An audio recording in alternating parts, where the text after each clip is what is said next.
The morning sun sliced through the windows of Westlake High School's main hallway as Thomas Reed navigated the bustling corridor, clutching his worn leather satchel.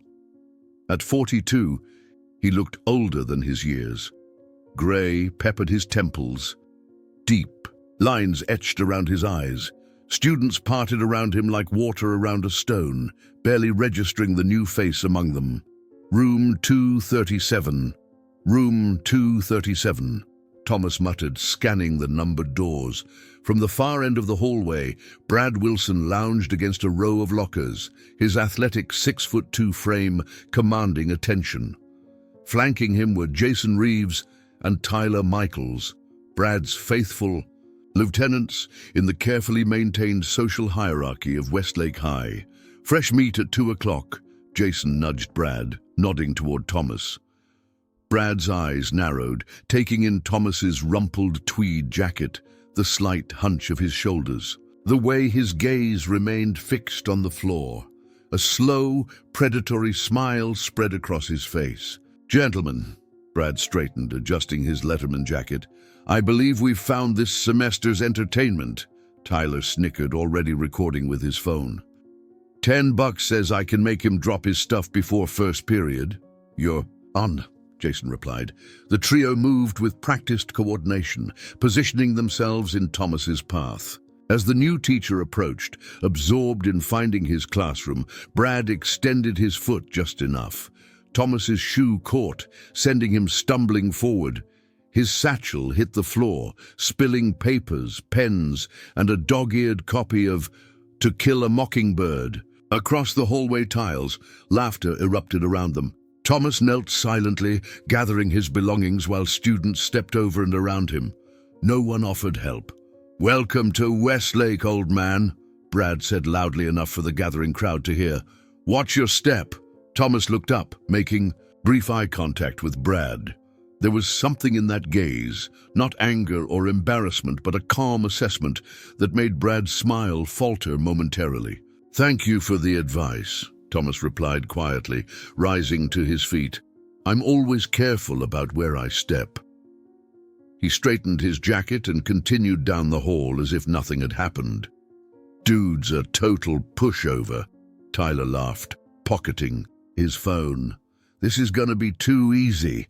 Brad nodded, but something about Thomas's reaction left him unsettled. Most new teachers either exploded with authority or shrunk away completely. Thomas had done neither.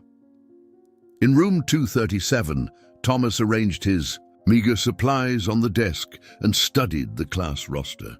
The morning bell rang, and students gradually filled the seats, eyeing him with the wary curiosity reserved for substitute teachers and other temporary inconveniences.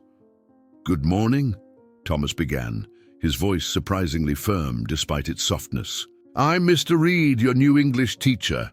From the back of the room, Brad made a loud snoring sound. Several students laughed.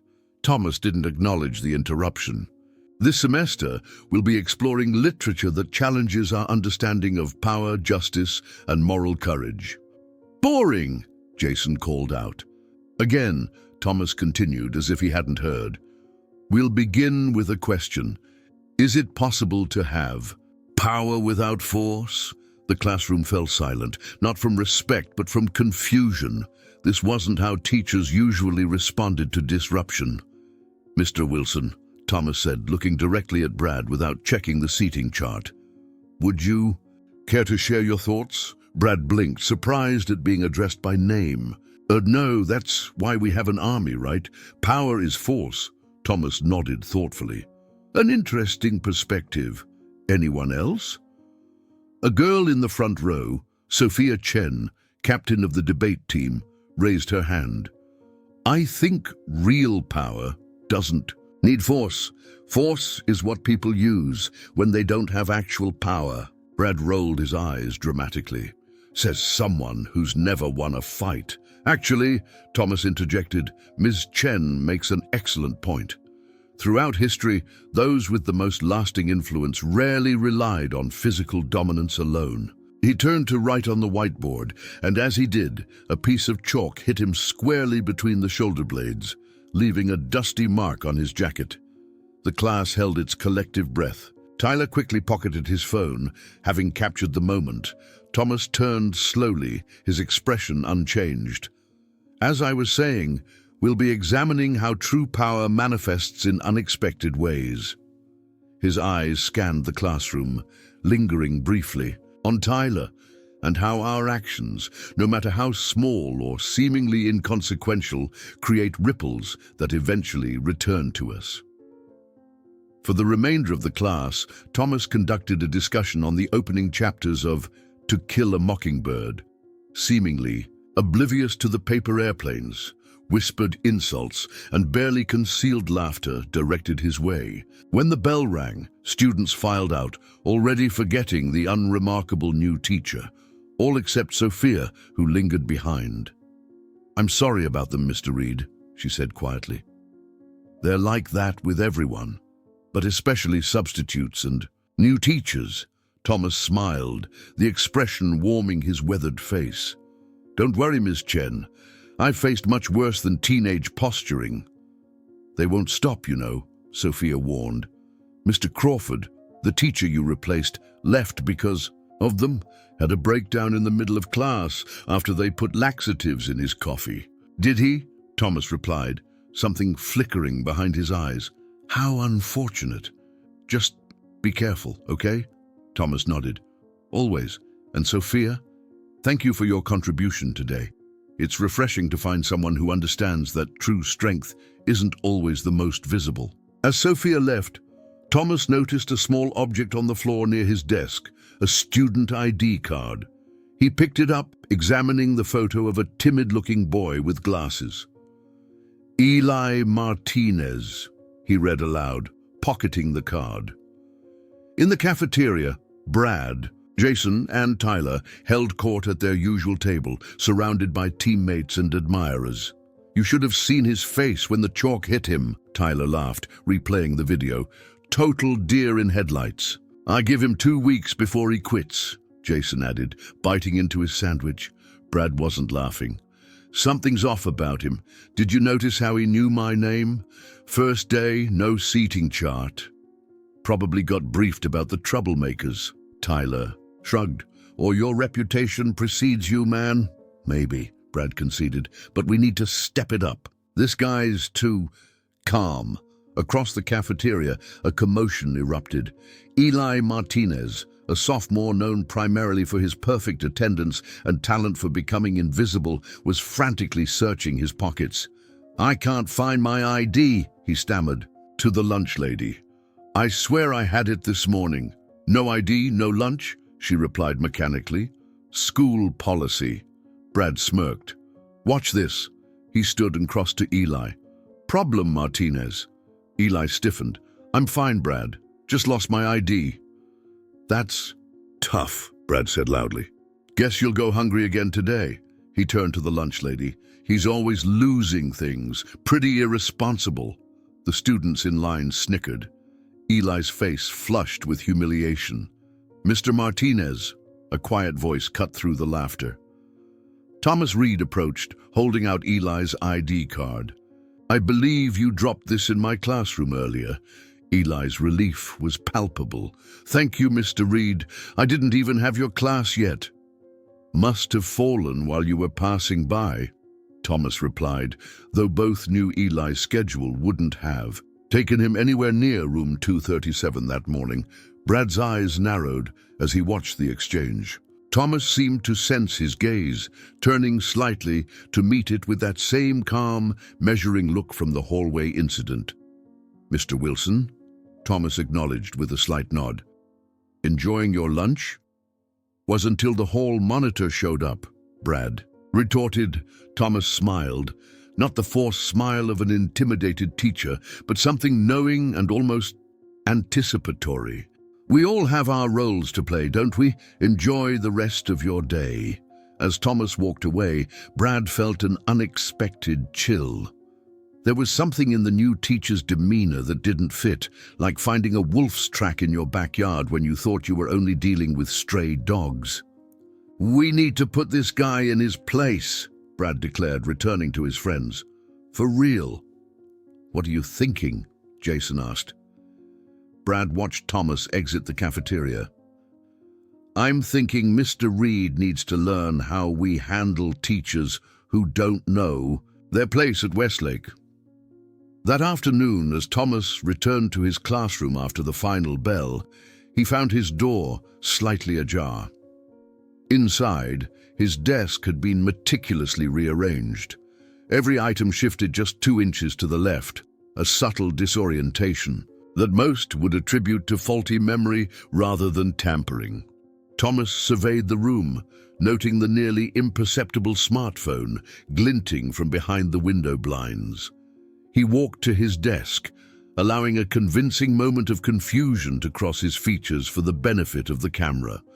Then, methodically, he returned each item to its original position without comment or visible frustration.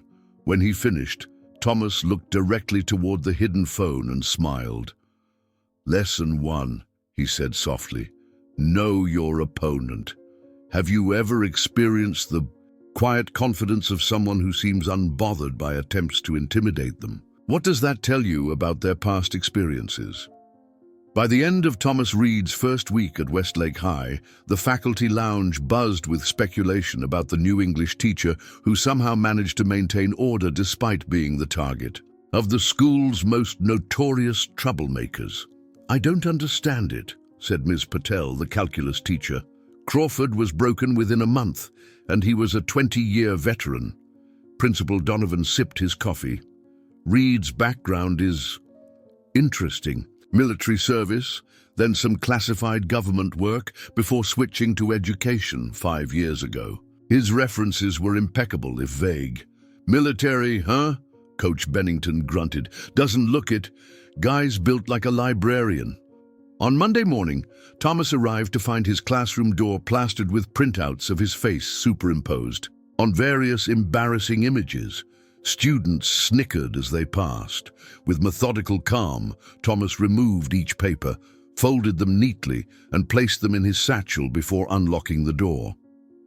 Inside, Brad, Jason, and Tyler waited, having convinced the janitor to let them in early. "Morning, Mr. Reed," Brad called with exaggerated cheer. "Enjoy our redecorating." Thomas surveyed the room. His desk chair had been balanced precariously on top of his desk. His books were arranged to spell loser across the floor, and the whiteboard bore a crude caricature of his face with the caption, "Mr. Weed." "Creative," Thomas remarked, setting down his satchel. "Though I notice you signed your work." He pointed to the corner of the whiteboard where, almost imperceptibly, Brad had left his distinctive tag, a stylized BW he used to mark his territory. Brad's smirk faltered. He was certain he hadn't signed anything. "A suggestion, gentlemen," Thomas continued, calmly dismantling the chair tower. "True saboteurs don't leave evidence." "Whatever, old man," Jason snorted. "Good luck teaching today without these." He dangled a set of whiteboard markers. Thomas nodded. "Thank you for reminding me." He reached into his satchel and produced an identical set. Always have contingencies. The first period bell rang, and students began filing in. Brad, Jason, and Tyler retreated to their seats, exchanging confused glances. Throughout the day, the trio escalated their tactics.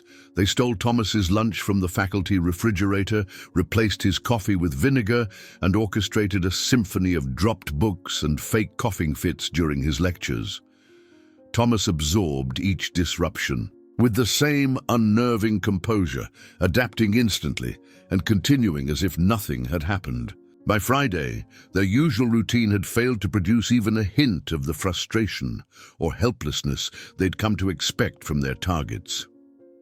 "This isn't working," Brad admitted as they huddled in the gym after school. "We need to hit him where it hurts." "But what does hurt him?" Tyler asked. "The guy's like a robot." Brad's eyes narrowed. "Everyone has a pressure point. We just haven't found his yet." The following Monday, Thomas opened his email to find dozens of subscription confirmations flooding his inbox. Everything from adult websites to embarrassing medical newsletters, all sent to his school address where administrators could easily see them. During third period, as Thomas discussed the concept of moral courage, the classroom door opened and Principal Donovan entered with a stern expression. "Mr. Reed, a word outside, please." A murmur rippled through the class as Thomas followed the principal into the hallway. Brad and Jason exchanged triumphant smirks. 5 minutes later, Thomas returned alone, his expression unchanged. "As I was saying," he continued seamlessly, "moral courage often requires us to face scrutiny and misunderstanding."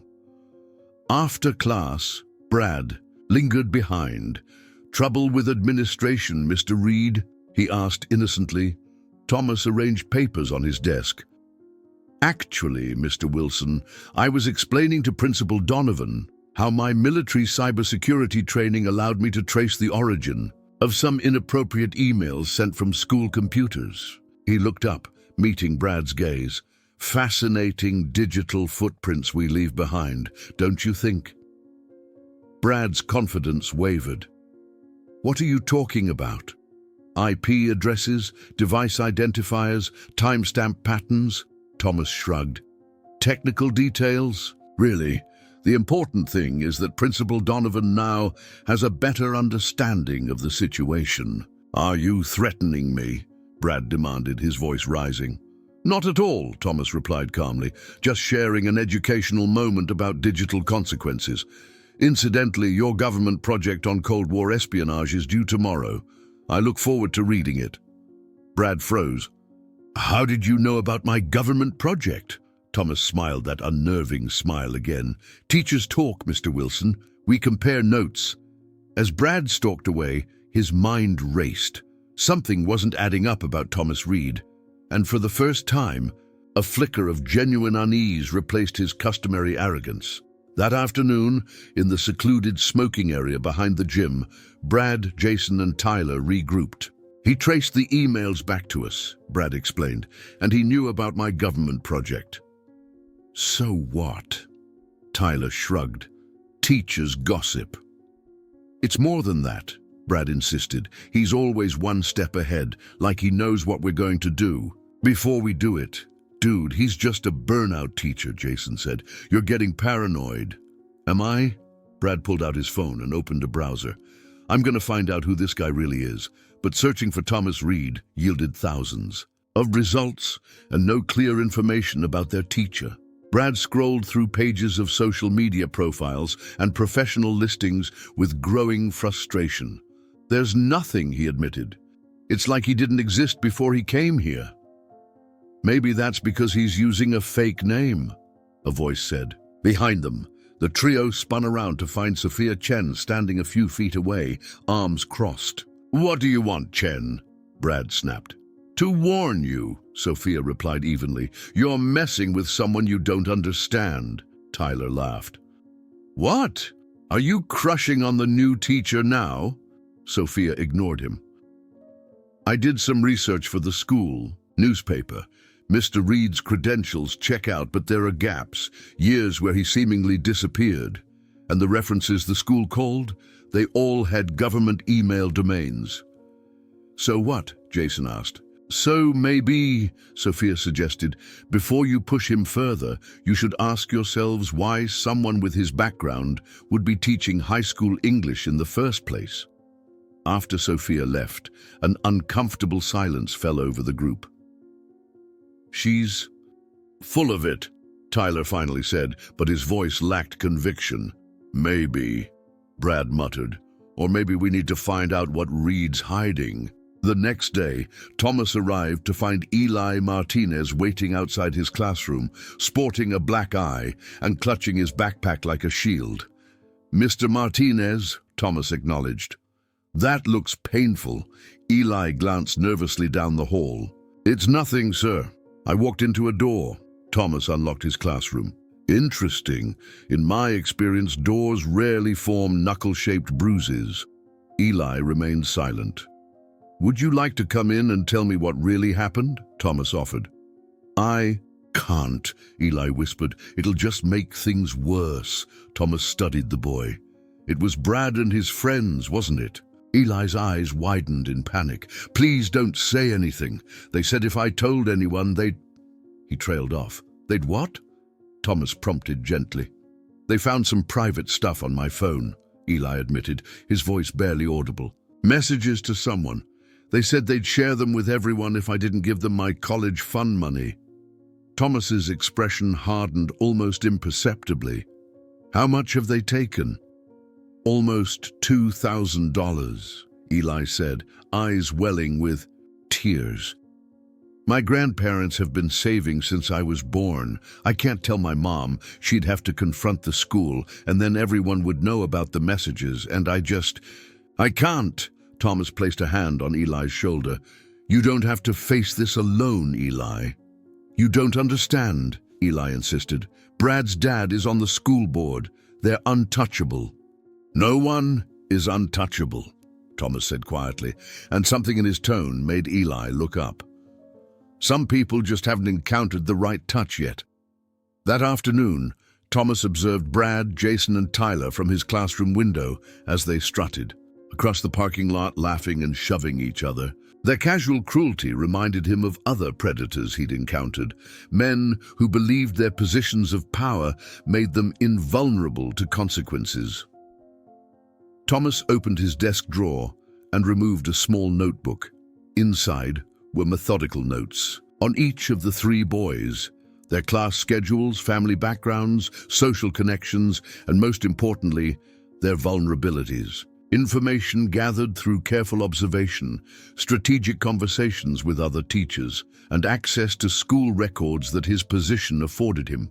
He hadn't planned to use any of this, had hoped, perhaps naively, that his unresponsiveness to their provocations would eventually bore them into seeking easier targets. But now they had crossed a line, moved beyond childish pranks to something darker: extortion, blackmail, and physical intimidation of a vulnerable student under his protection. Thomas closed the notebook and made a decision. It was time to teach a different kind of lesson, one not found in any school curriculum. Have you ever witnessed someone being bullied and felt powerless to help them? What responsibility do we have to intervene when we see injustice happening to others? The annual Westlake High Talent Show was 2 weeks away, a major social event where reputations were made and broken. Brad, Jason, and Tyler had performed a comedy routine together every year since freshman year, their act notorious for humiliating impressions of teachers and less popular students. Thomas sat in the back row during rehearsals, ostensibly as faculty supervisor. He watched Brad practice their routine, noting how the boy's confident swagger masked subtle insecurities, the way he checked for audience reaction after each joke, his overcompensation when a punchline fell flat. After rehearsal, Thomas approached Brad as he was packing up. Interesting performance, Mr. Wilson. Brad straightened defensively. What, you gonna try to get us disqualified now? On the contrary, Thomas replied. I wanted to offer some advice.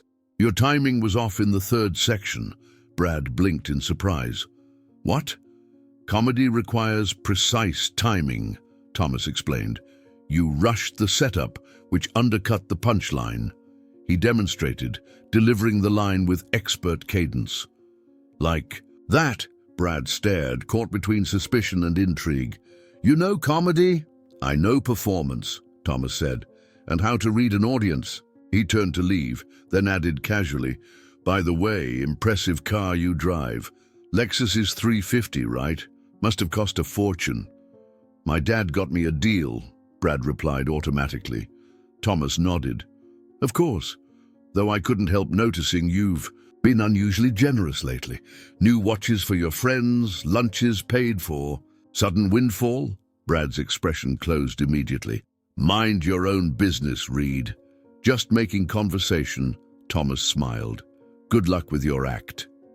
The following day, Tyler was summoned to the guidance counselor's office during lunch. He returned to find Brad and Jason waiting anxiously. What happened? Jason demanded. Tyler looked shaken. They found weed in my gym locker. Not mine, man, I swear. Seriously? Brad hissed. "You said you'd stop bringing that stuff to school." "I did," Tyler insisted. "Someone planted it."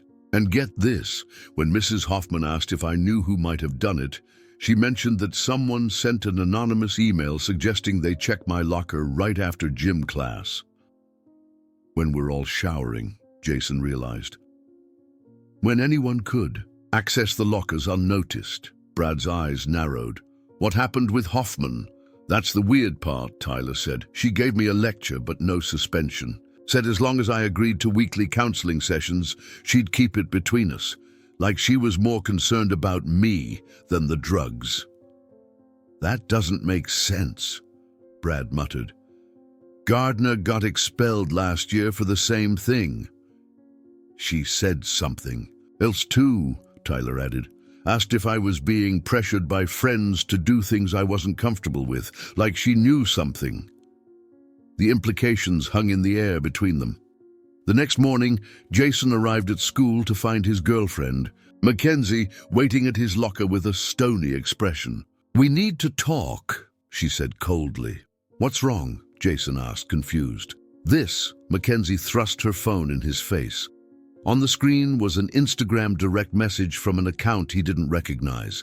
It contained screenshots of text conversations between Jason and Brad, discussing Mackenzie in crude, objectifying terms, making bets about their relationship, and revealing intimate details he'd sworn to keep private. "These are fake," Jason stammered.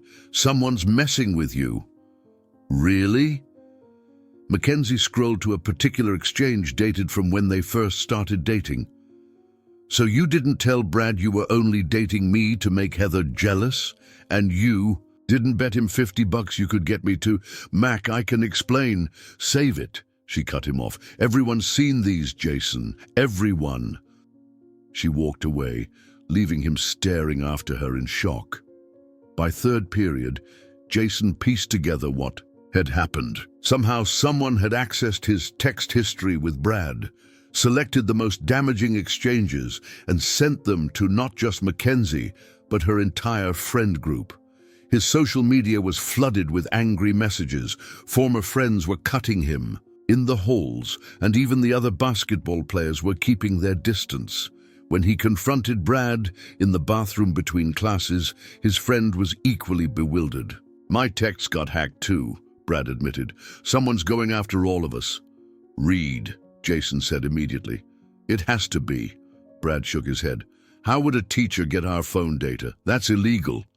"Is it?" a quiet voice asked from one of the stalls. The door opened to reveal Thomas Reed, who casually washed his hands while the boys stared in shock. "Hypothetically speaking," Thomas continued, "accessing digital communications could indeed be illegal, depending on how it's done. But sharing screenshots that someone willingly backed up to an unsecured cloud account, or that they left visible on an unlocked phone, that's just carelessness on the user's part." "You did this," Jason accused. Thomas dried his hands. "Did what? Shared words you actually wrote? Made public sentiments you genuinely expressed?" He looked directly at Jason. "Actions have consequences, Mr. Reeves. Sometimes those consequences are delayed, but they always arrive eventually." Before Jason could respond, Thomas left the bathroom. The two boys exchanged alarmed glances. "This is getting serious," Brad said. "We need to go to my dad. Get Reed fired." "With what evidence?" Jason demanded. "We can't prove anything, and if we try, it'll just expose everything else." By Friday afternoon, the systematic dismantling of their social standing was nearly complete. Tyler's drug incident had somehow leaked despite Mrs. Hoffman's promise of confidentiality, though the rumor had morphed into something more damaging, that he was informing on other students to avoid punishment. Jason's relationship was destroyed, along with his reputation among female students, and Brad found himself increasingly isolated as his usual intimidation tactics failed to stem the tide of whispers and sidelong glances. But the true masterstroke came during sixth period English. "Today," Thomas announced to the class, "we'll Discuss the concept of hidden identities in literature, characters who present one face to the world while concealing their true nature.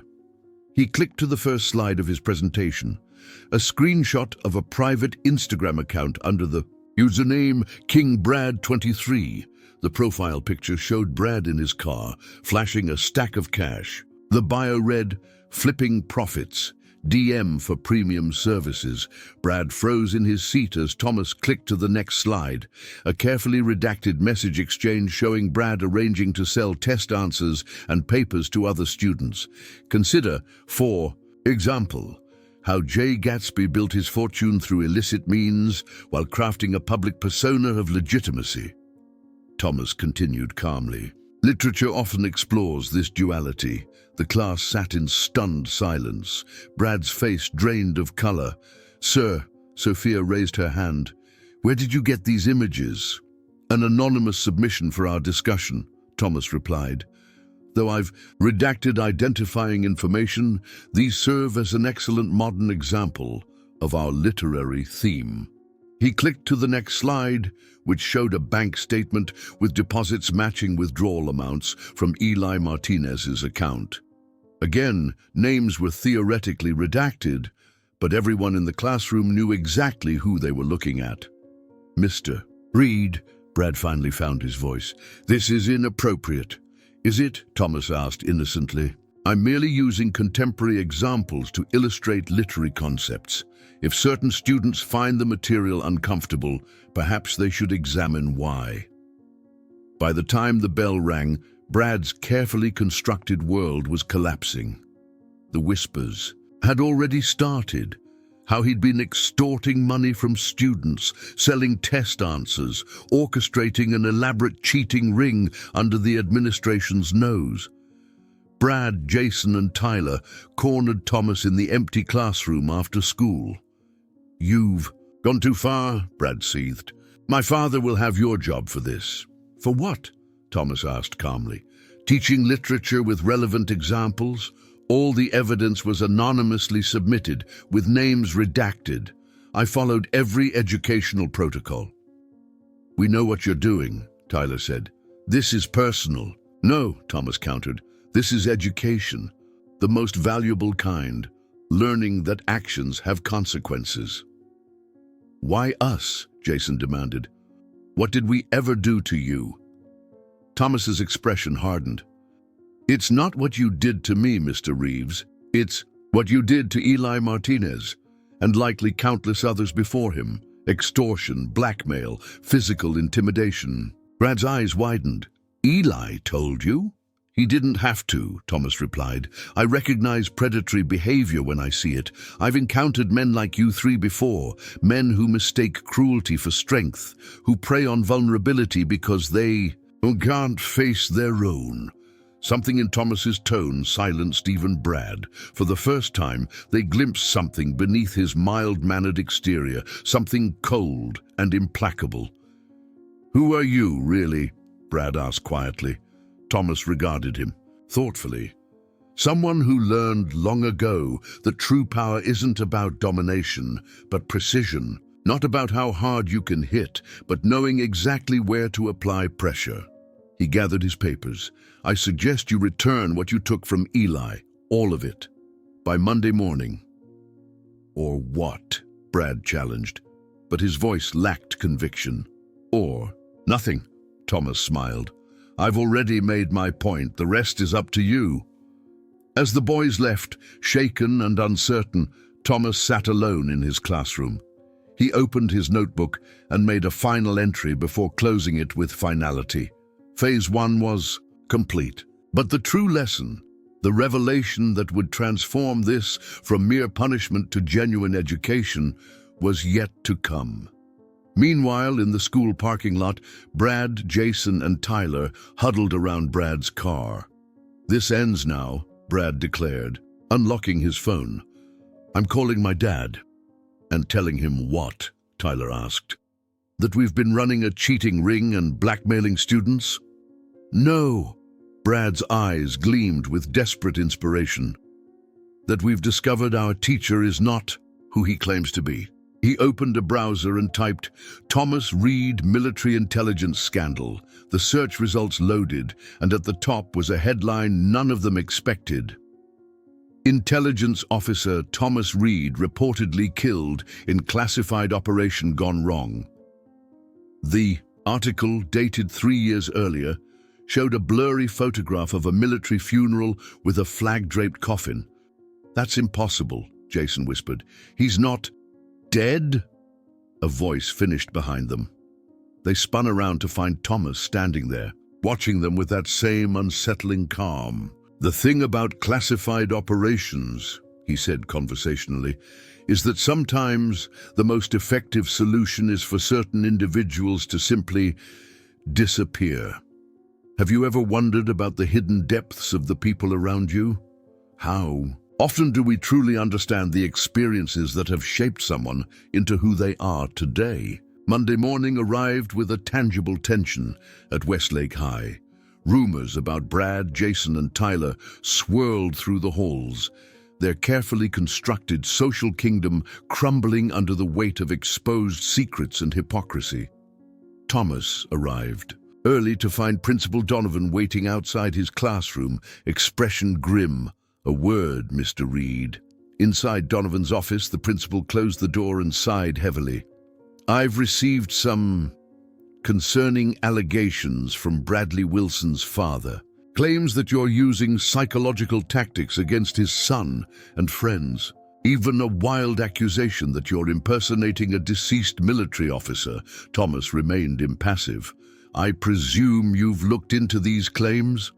"I have," Donovan confirmed. "Called your references again. They vouched for you strongly.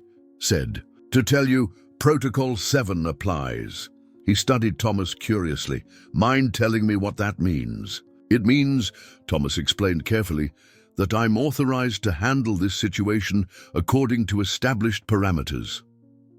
"Are you some kind of undercover operative, Reed?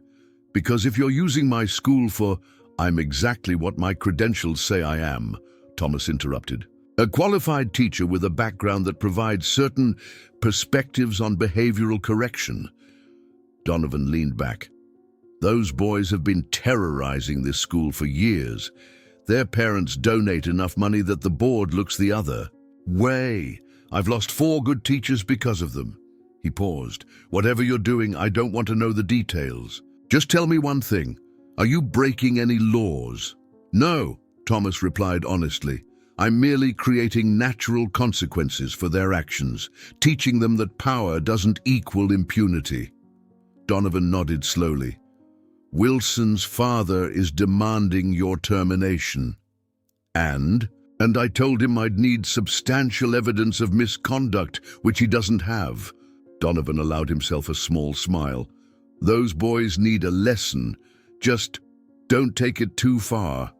As Thomas left the office, he spotted Eli Martinez by the water fountain. The boy straightened when he saw Thomas, a new confidence in his posture. "Mr. Reed," Eli acknowledged. "I wanted to thank you. Brad returned all the money yesterday, said he was sorry." The words sounded foreign, as though Eli couldn't quite believe it himself, and he deleted the messages he took from my phone. "I'm glad to hear it," Thomas replied. "How's the eye?" "Better." Eli hesitated. "Can I ask, what did you do to them? They seem different." Thomas considered his answer carefully. "Let's just say I helped them see themselves more clearly. They're saying weird things about you," Eli continued nervously, "that you're not really a teacher, that you're some kind of government agent or something."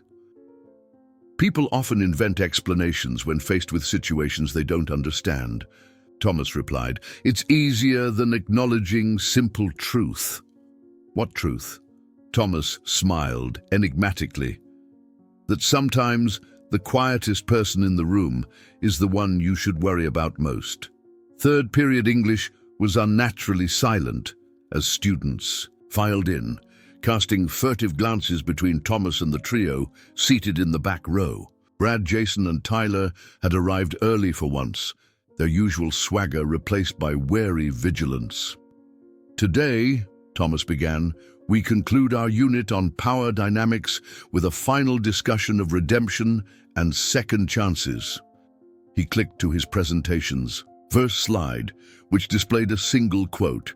"The measure of a person is not how they act with power, but how they respond when that power is lost." "Literature shows us," Thomas continued, pacing slowly, "that true character is revealed not in moments of triumph, but in moments of reckoning. When all pretenses are stripped away, who do we become?" His gaze swept the classroom, lingering briefly on Brad. "Mr. Wilson, your thoughts?" Brad straightened, visibly steeling himself. "I think people can change if they want to." Thomas nodded. "Indeed, the capacity for change, for redemption, is perhaps humanity's most powerful attribute." He clicked to the next slide, which showed a photograph of a military unit in desert fatigues, faces indistinct except for one that bore a striking resemblance to a younger Thomas Reed. "For instance, consider a hypothetical scenario," Thomas said. "A military intelligence officer whose operation goes wrong, whose action or inaction results in devastating consequences for innocent people." The classroom was utterly still. "Such a person might seek redemption in many ways," Thomas continued, "perhaps by dedicating themselves to protecting others, to ensuring that those with power use it responsibly." He clicked to the next slide, a redacted military document with only the words "Operation Phoenix Personnel Reassignment" visible. "Sometimes," Thomas said softly, "second chances come in unexpected forms." After class, as students filed out in subdued conversation, Brad remained behind, waving Jason and Tyler ahead. "It's true, isn't it?" he asked once they were alone. "You're not really Thomas Reed." Thomas regarded him thoughtfully. "The name is legitimate, if that's what you're asking. The rest, does it matter?" "It does to me," Brad insisted. "I need to understand why. Why us? Why now?" Thomas sighed, the first genuine crack in his composed facade. 3 years ago, I was part of an operation to extract informants from a hostile situation. I identified a high-risk individual, a young man being bullied by local power figures, pushed to the edge. I reported it, but my superiors deemed intervention unnecessary. His eyes took on a distant quality. A week later, that young man detonated a suicide vest in a crowded market. 37 people died, including 2 of my team members. Brad sat heavily in a desk chair. "Jesus, I could have helped him before it reached that point," Thomas continued.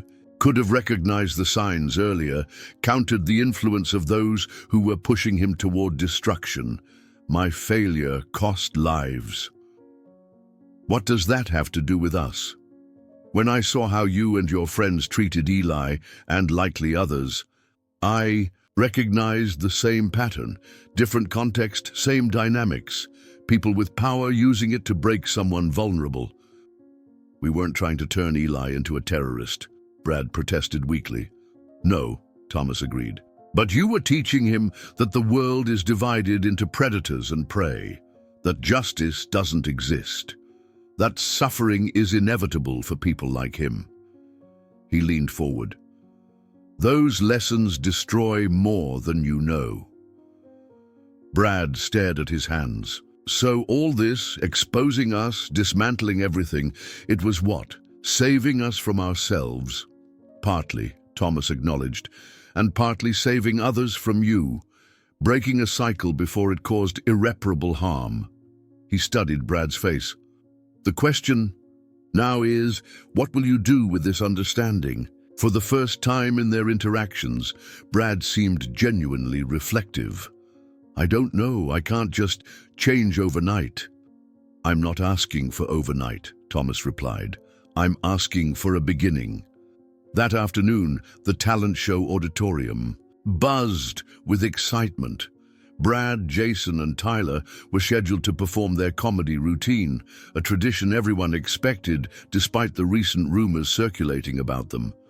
As they took the stage, An anticipatory hush fell over the audience. Many expected their usual mockery of teachers and classmates, perhaps even some veiled shots at Thomas Reed. Instead, Brad stepped forward alone, his friends remaining uncharacteristically in the background. We had a whole routine planned. He began awkwardly, making fun of people, the usual stuff, but I'm not doing that today.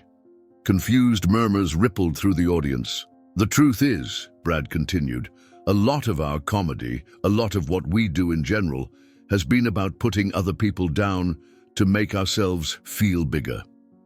He glanced toward the back of the auditorium where Thomas sat quietly observing. Someone recently helped me see that's not strength, it's the opposite.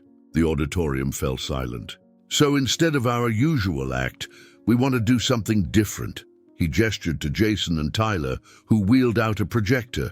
We've put together a video. The screen lit up to show Eli Martinez speaking directly to the camera. My name is Eli, and this is what it feels like to be bullied every day. What followed was a compilation of testimonials from students who had suffered at the hands of Brad and his friends, stories of humiliation, extortion, and fear. The video concluded with Brad, Jason, and Tyler themselves, looking uncomfortable but determined as they each offered direct apologies to specific students they had harmed. When the lights came up, the auditorium remained stunned into silence. Then from the front row, Sophia Chen stood and began applauding. Others gradually joined until the entire room filled with surprised, appreciative applause. Backstage, Thomas found the three boys sitting quietly. That, he said simply, was actual courage. Brad looked up. Will it fix anything? Not immediately, Thomas admitted. Trust is earned back slowly, but it's a beginning. Are you really going to stay on as our teacher? Tyler asked. Now that we know, whatever it is we know, Thomas smiled. My assignment here is legitimate. Westlake High needed an English teacher. I needed a purpose. Sometimes the simplest explanation is true. But the article, Jason pressed, it said you died. Some versions of us do die, Thomas replied cryptically, so others can emerge. He checked his watch. Principal Donovan is looking for you three. Something about a restitution program for students whose belongings were damaged or stolen under your influence. The boys groaned, but nodded in resignation. As they turned to leave, Brad paused.